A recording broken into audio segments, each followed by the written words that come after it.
Philosophy often dramatizes failure. It turns its problems into something ethereal, distant, almost theatrical, as if they belonged to a separate realm, detached from ordinary life. But at the practical level, those failures are already happening. They happen every day. They appear in ordinary language use, in how we choose predicates, how we classify situations, how we project expectations through induction. Most people never experience this as a philosophical problem. It shows up instead as confusion, as disappointment, as a breakdown that gets absorbed without reflection.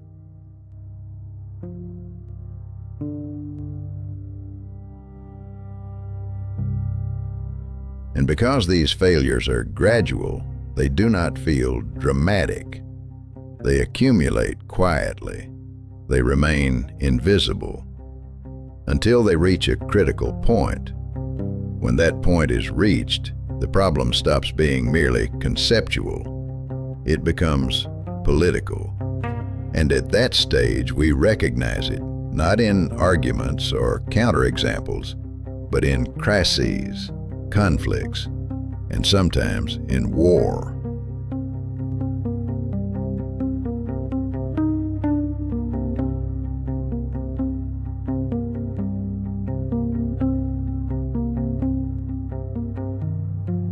This work begins from that observation. The problem of meaning has never been a problem of access. It has never been about hidden intentions or private interiors. It has always been a problem of limits, of how far coordination can go before disagreement stops being symbolic and starts becoming decisive.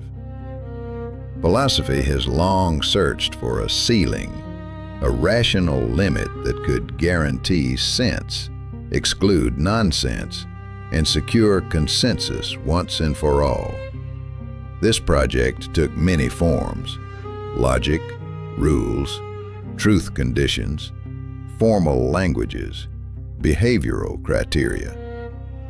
What you will see here is how that ambition slowly collapsed, not into silence, but into systems of regularity, surfaces that stabilize meaning without explaining it. And you will also see why this collapse does not liberate us. It binds us. Because when meaning is no longer secured by foundations, it begins to press directly on action, on responsibility, on recognition. This is the point where philosophy stops being abstract. It is where meaning becomes heavy, where consistency is no longer optional, where closure is demanded, not by theory, but by life itself. This is not a course. It is not an introduction.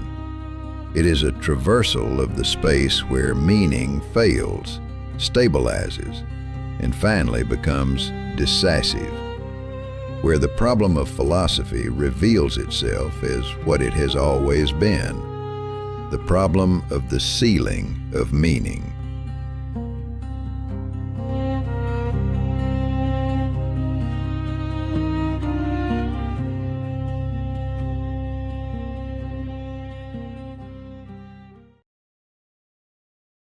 For a tradition that was born from a proud distance from romantic hopes of certainty and metaphysical reassurance, analytic philosophy nevertheless became trapped in a distinctly philosophical dream.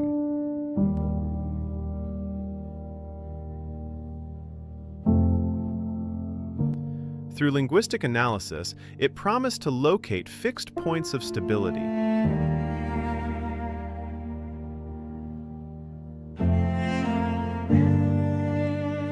Places where truth would not be reversible,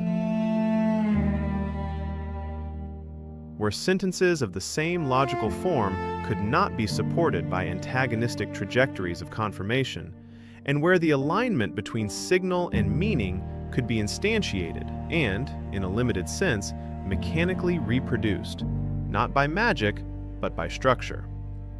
That dream did not collapse from the outside. It was exhausted from within. This video is about the moment when that dream ends.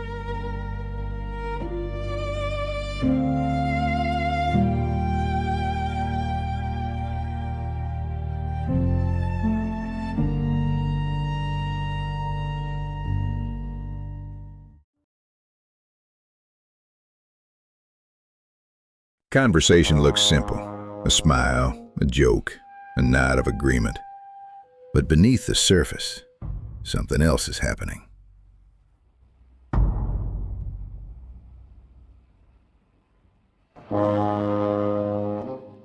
Every word carries assumptions. Every nod hides tension. Every shared idea is built on invisible machinery.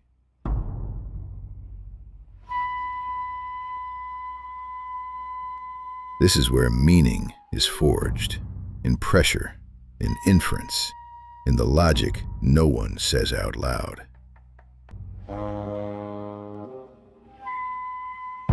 We must admit, over time, the study of meaning has shifted. We moved from the hope of finding symbolic gold, a clean mechanical structure of signs producing transparent outputs, to disillusionment. We began to see something else. Every symbolic result rests on unstable layers, connections, associations, background assumptions, and interacting systems that constantly reshape one another. Meaning is not fixed. It emerges from context, from tension, from negotiation. This series traces that path. How Tarski tried to move beyond Carnap's finitist conception of consequence by introducing semantic constraint. How this solution only works under idealized conditions, conditions Davidson believed we approximate through charitable interpretation. And finally, how the deeper layers we do not see always return to destabilize the surface. When agreement holds, but conflict emerges.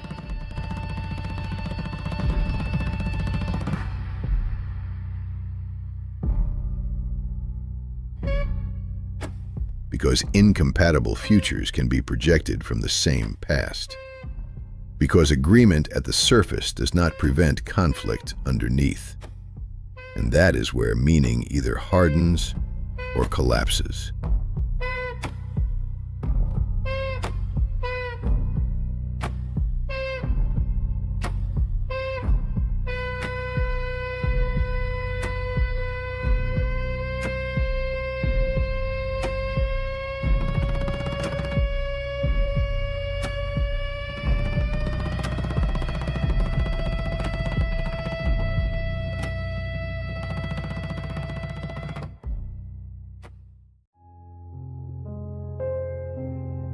Welcome, I'm Lucas.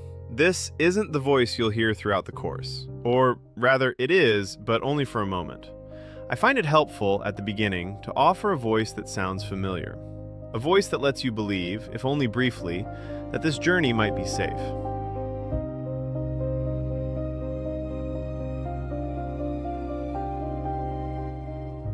My work in philosophy moves across traditions, but, by academic standards, the author I'm most entitled to call my area of specialization is Immanuel Kant. Of course, this is YouTube. You're free to disagree. Ironically, the article that brought me the most attention wasn't on Kant at all. It was about analytic philosophy, and it was published in Husserl Studies. Yes, that should already tell you something about the kind of reading we'll be doing here. The analytic tradition became known for treating philosophical problems as technical puzzles, solvable or not. But another path, usually called continental, inherited from Kant a different mandate: to read philosophical problems not as isolated questions, but as symptoms of a historical moment, the slow surfacing of an age's deepest contradictions.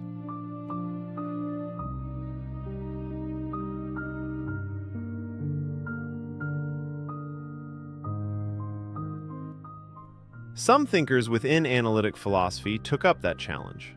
Richard Rorty, for instance, explored how the tradition reflects on itself through Humean, Kantian, even Hegelian phases. But he remains the exception.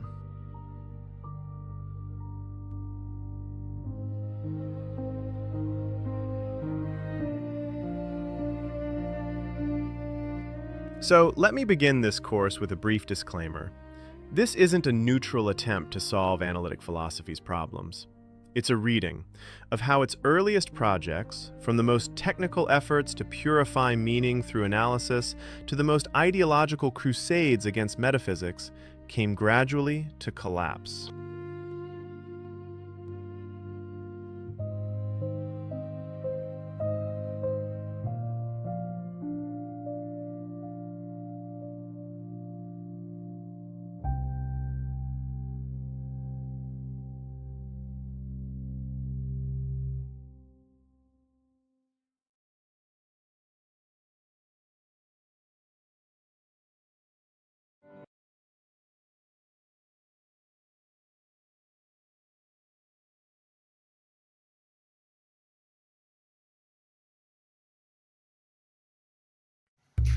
AI misalignment is not a futuristic anomaly.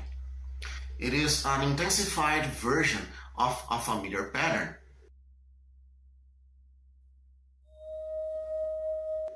Systems converging on functional success while drifting away from the normative space in which responsibility still makes sense.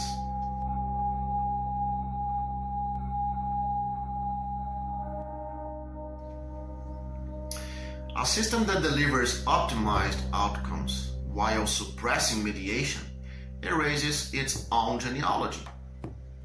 And what is lost in that erasure is not meaning in a mystical sense, but accountability, correction, and shared judgment. This series defends that thesis while revisiting a line of continental diagnosis that, in retrospect, appears almost prophetic.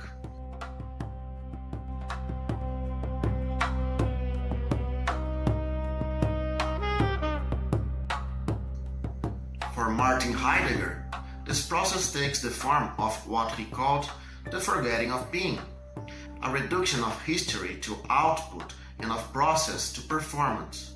In Being and Time disappears as the privilege granted to the proposition as the primary site where truth becomes computable, while disclosure, genesis, and situated understanding recede from view.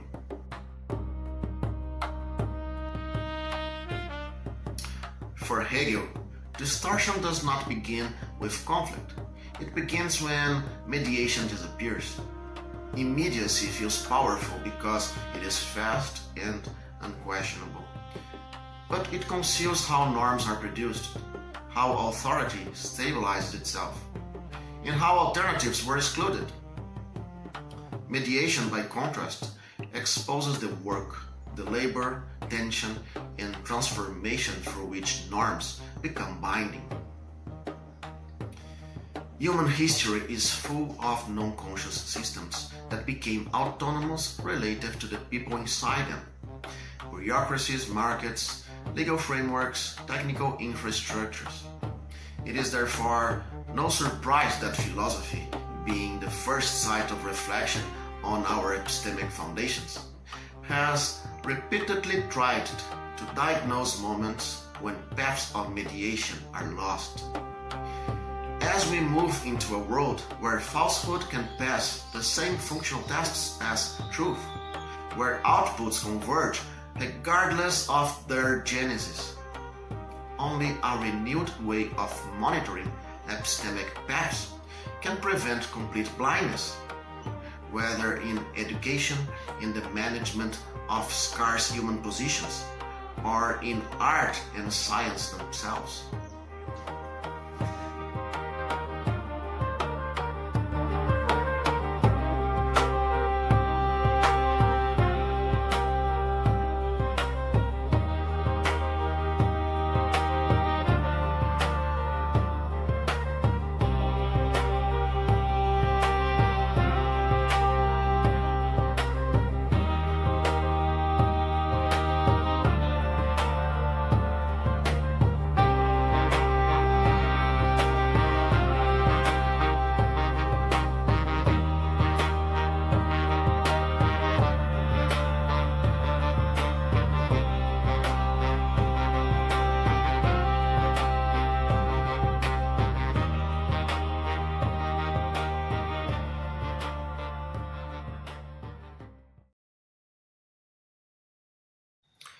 This course was created to open a conversation that usually never happens.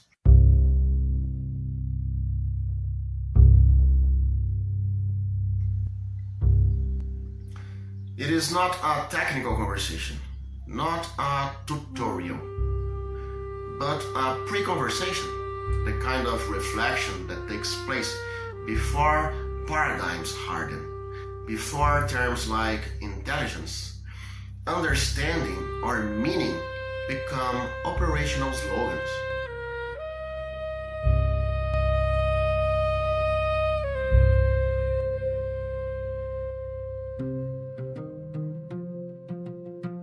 From the very beginning of philosophy, intelligence was never just about performance.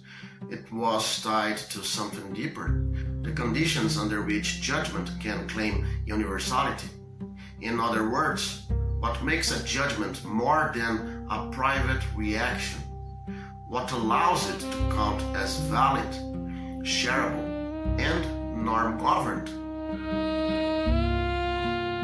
This question runs from Kant through Frege, Kant, and into analytic philosophy, and it quietly shapes how we still think about intelligence today. At a certain point, that tradition begins to treat meaning as something that can be stabilized mechanically. If enough cases converge, if enough outputs align, if enough behaviors match, then understanding is assumed to be present. This is what I call extensional convergence. In simple terms, different paths, same output, therefore, same intelligence.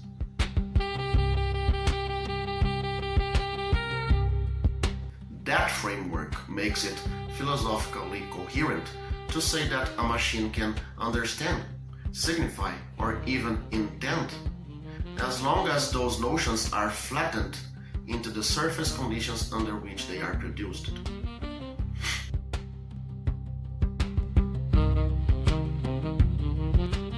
If understanding is nothing more than successful alignment, then a machine can understand as well as anything else.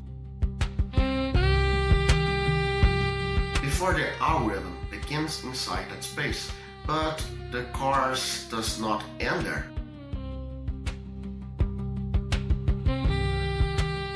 As the lectures progress, we begin to question the very pillars that made possible this picture. And once those pillars are shaken, something interesting happens. We enter what I call a post-symbolic turn. Here, learning no longer depends on universal rules or transparent meanings. It depends on connections, feedback, and convergence.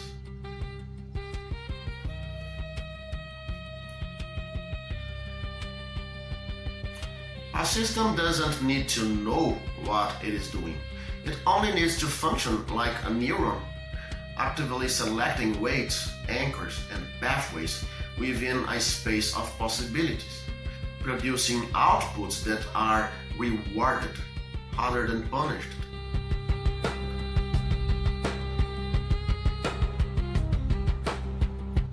This is the philosophical structure behind contemporary machine learning, and it raises a sharper question.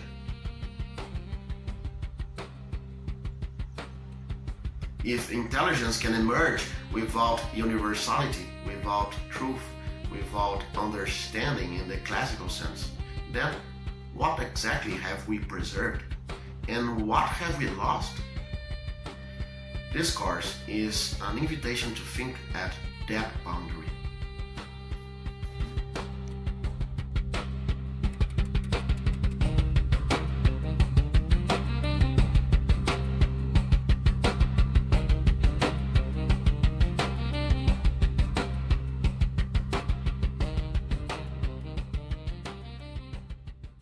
Welcome. My name is Lucas Vallet, and as I usually do in my longer series, I begin by introducing myself.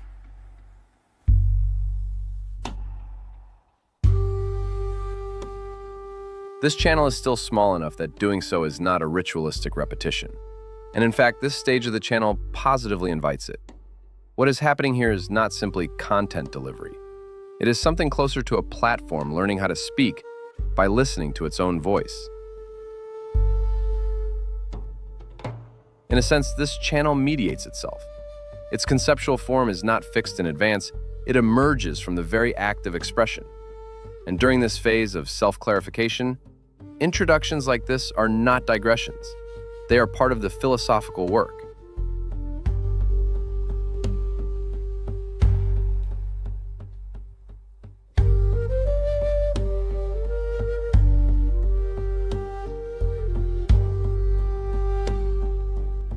My work on Quine follows directly from what has long been my primary area of specialization in philosophy, Kant. At first glance, this pairing may seem odd. Kant is systematic, architectonic, relentlessly concerned with the conditions of possibility of knowledge. Quine, by contrast, appears suspicious of such ambitions, impatient with transcendental guarantees, skeptical of fixed meanings, and openly committed to naturalism. And yet, to someone trained in Kant, reading Quine often produces a peculiar feeling, the feeling of being unexpectedly at home.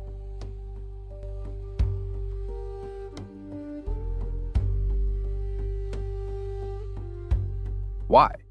Because both thinkers in very different vocabularies place judgment or holistic belief adjustment, in Quine's case, at the strategic center of epistemic stability.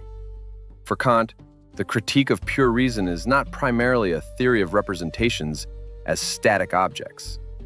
It is an investigation into the conditions under which judgment can preserve deep distinctions, distinctions that allow us to treat certain propositions as anchored, as resistant to revision, as standing in asymmetric relations to their negations.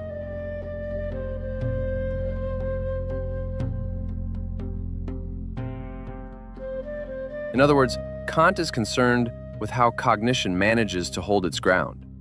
Quine, despite appearances, is concerned with the very same problem.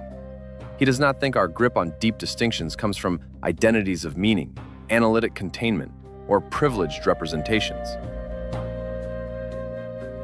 Instead, he relocates epistemic stability to the fine-grained adjustment between our total web of beliefs and the empirical checkpoints that constrain it.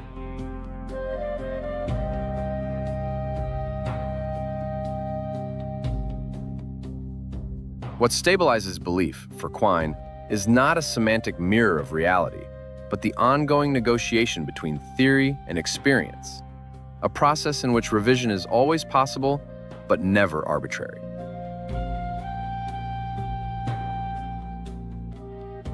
The differences between Kant and Quine are substantial, of course, but the continuity is easy to miss only if one takes Quine's rhetoric at face value. To a Kantian ear, Quine is speaking a surprisingly familiar language, just stripped of transcendental assurances and delivered with a certain dry restraint that borders on philosophical mischief.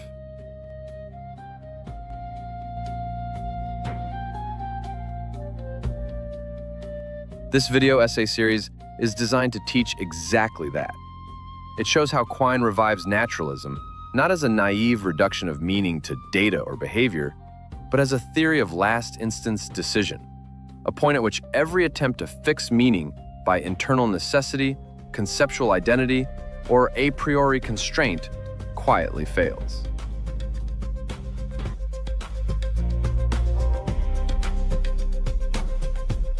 What survives, for Quine, is not meaning as essence, but meaning as what continues to function under pressure. Our projections from past knowledge do not give us any a priori insight into why one future projection should prevail over its rivals. Competing interpretations remain equally compatible with all available evidence. What selects among them is not insight, but survival, not logical privilege, but what continues to work.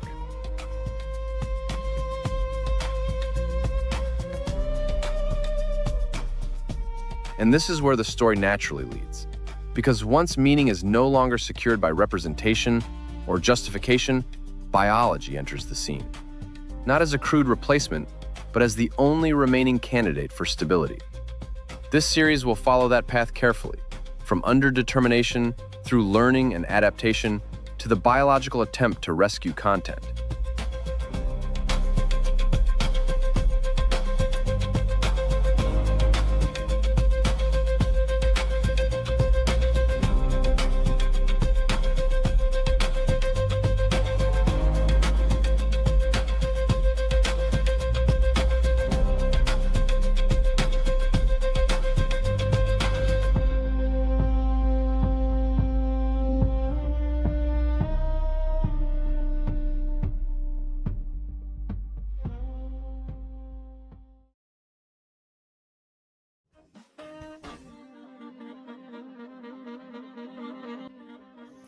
Philosophy, being by temperament incapable of leaving anything alone, has long been occupied with the question of how minds manage to know things other than merely imagine them.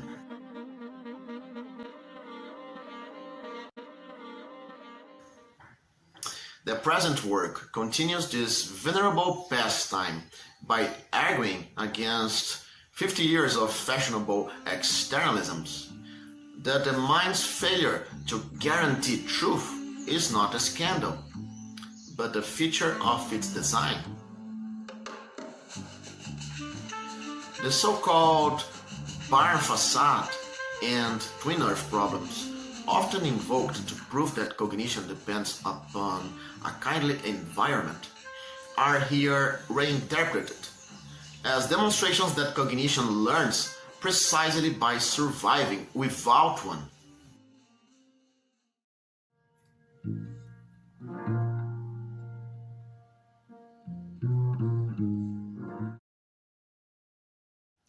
I am using this short video to warm you up for my upcoming course on Richard Rorty.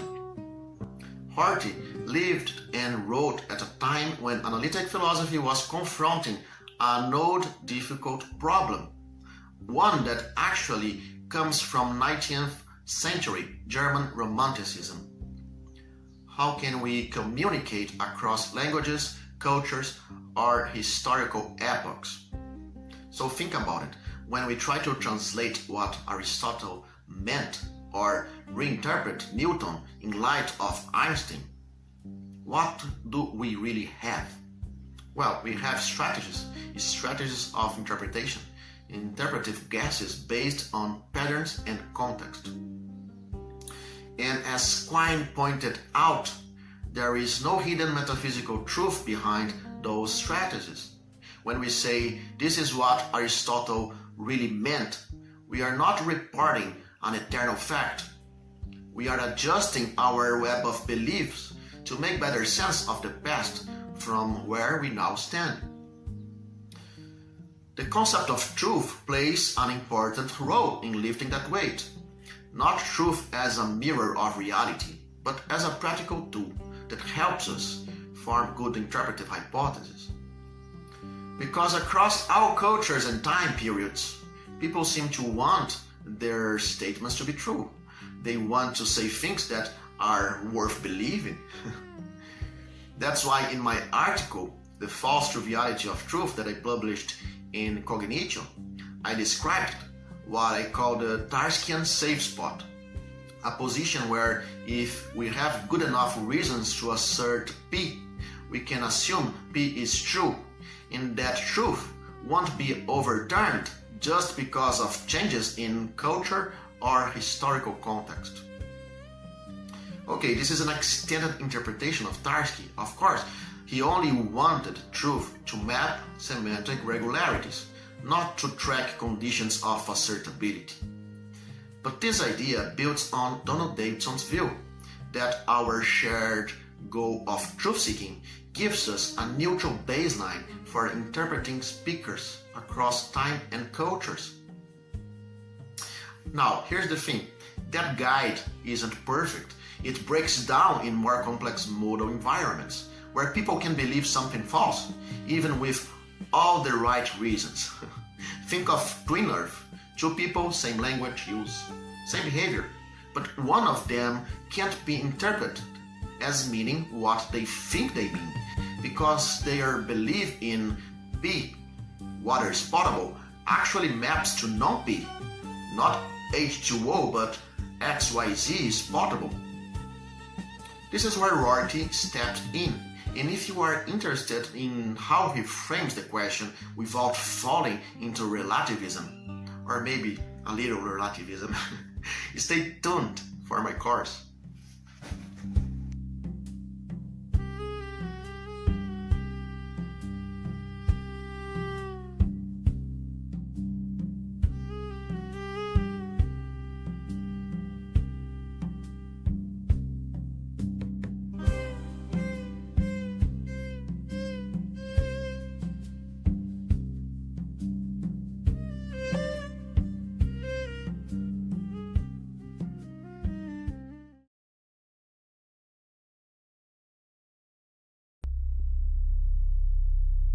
You cannot talk seriously about meaning, belief, AI, or content without understanding why Carnap, Quine, Fodor, and Churchland were fighting over what the mind tracks when it says two things are the same.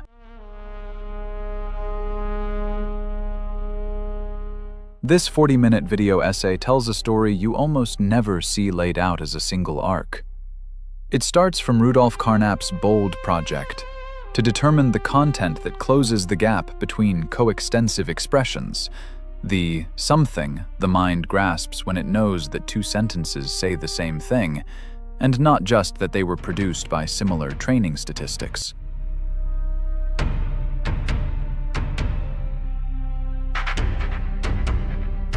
Across this trajectory, one problem remains constant. What does the mind latch onto when it treats two things as the same? What is preserved when expressions, theories, or neural weights change?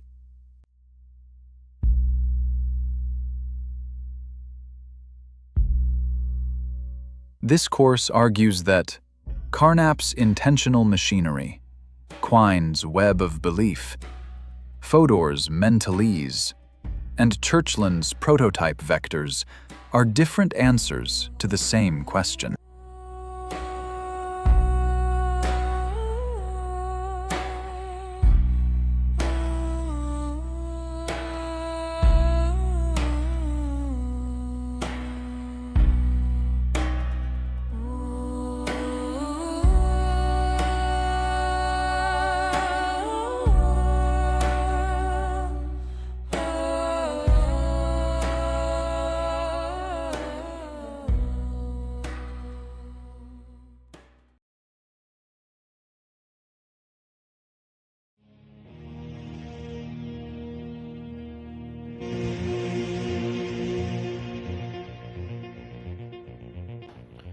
Before analytic philosophy and positivism, the tension between truth and falsity was still metaphysical.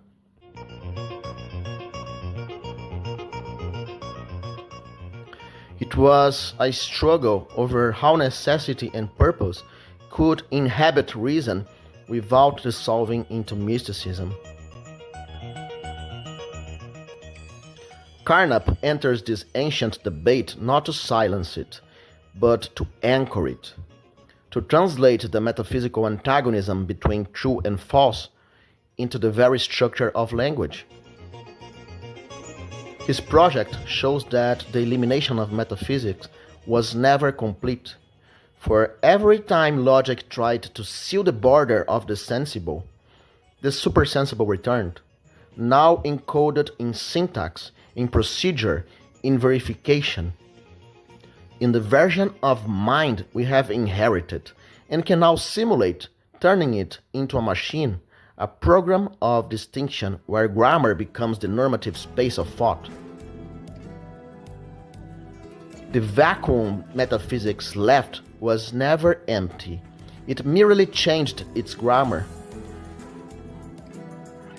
What this course reveals is that in the very act of formalizing sense, philosophy rediscovered its own depth.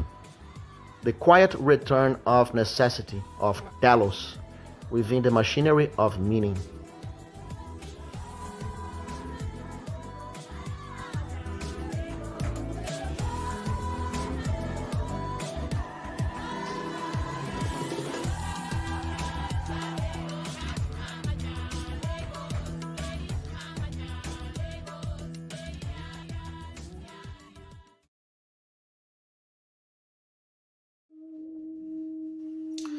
Every training set looks reliable until it isn't. And that's the deepest problem in science and philosophy. Evidence can reward you even when you are wrong.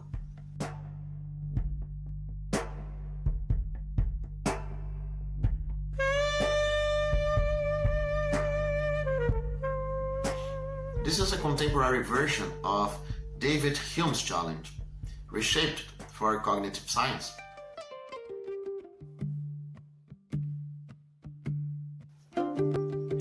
Take the belief water is H2O. All of our methods for confirming that belief, the taste, clarity, potability, behavior, and tests, they continue to function perfectly even if we suddenly find ourselves in a world where the liquid is actually XYZ. Our folk procedures keep rewarding that belief. Our confidence remains high. The informational role behaves exactly as before. So this question is simple but devastating. If all outward confirmation structures remain the same, what part of the belief protects it against a twin earth reversal? Is the stability supposed to be a property of the content of the belief itself? Or does the content of the belief simply track whatever informational role the environment currently allows? Because if content, the content of the belief, just follows informational role, then nothing inside the belief water is H2O can defend it against a world that lines up all the cues while changing the underlying substance. In other words, every element we treat as decisive can be rewarded in a world where the judgment is false. This is how we update the problem that Kant faced.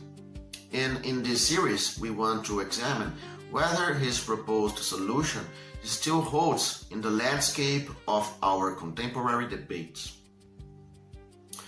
Putnam's twin earth example sets up what I call the modal loading problem. When your logic quietly inherits its metaphysics from the environment you are trained in. Each reinforcement locks you deeper into one set of possible worlds, while weakening your ability to notice when that set is just rewarding your beliefs, even if they are wrong. Kant's point was simple and radical. Judgments must not depend on the world to stabilize itself. It requires an a priori structure so that negation, error, and correction have meaning deeper than mere the model didn't predict it. Now, this move, introducing a mediating layer, means many things. Most importantly, it means that we begin to think through it. In Kant's terms, without this layer, there is no content in the distinction between a judgment and a mere pile of passive representations. So a mechanics of relations is established, distinguishing what's operative from what is inert, what can be methodically reproduced from what is ephemeral. And this gives a mechanical face to thought itself, a degree of reproducibility that machines can of course imitate.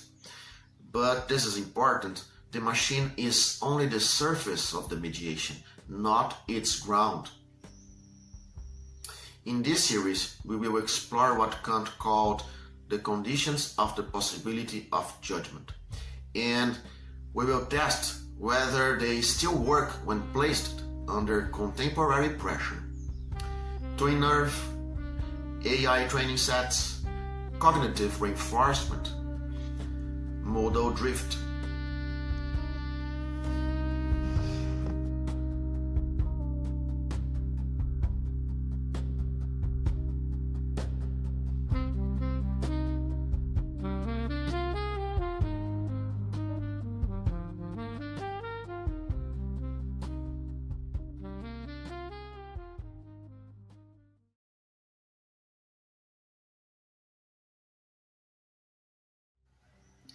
There is a superstition haunting modern thought, a gentle enlightenment spell that assures us that the mind is nothing more than the patient accumulation of repetitions, a choreography of correlations.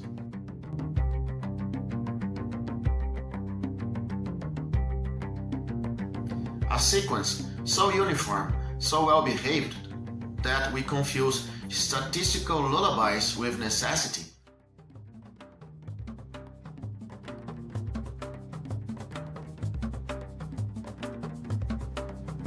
David Hume was the great cantor of the sobriety.